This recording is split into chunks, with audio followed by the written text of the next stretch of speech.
Hello guys, আপনারা দেখতে পাচ্ছেন আমরা 10 তলার উপরে যখন কাজ করি তখন একটি পাখির বাসা দেখতে পাই। কিন্তু দুঃখের বিষয় যে ওই বাসাটি আমার এক ছেলে ছিল, সে খুলে ফেলে। তারপরে দেখা যায় যে একটি পাখির বাসা সেখানে আমরা দেখতে পারি। তারপর বাসটি নিচে নামাই, নামার পরে দেখি তার মধ্যে বাচ্চা পাওয়া যায়, একটি বাচ্চা শুধু জাস্ট। তারপর সেই পাখির বাচ্চাটা আমরা বের করি, বের করে দেখাই সবাইকে। আর একটা কথা হচ্ছে যে আপনারা যারা যারা এই পাখিটা দেখছেন অবশ্যই কমেন্টে এসে বলে যাবেন এটা কোন জাতি পাখি এটা হতে পারে। অবশ্যই কমেন্টে এসে বলে যাবেন।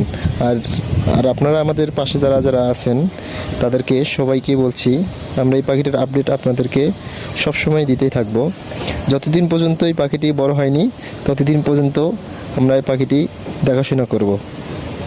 আর আমার যারা পাশে আছে তাদেরকে বলে দিব যেন বাসটি তারা আর কখনোই যেন না বলায়, কারণ তার মা সবসময় আসেন, এসে আদার খেলে আবার চলে যায় আর কি।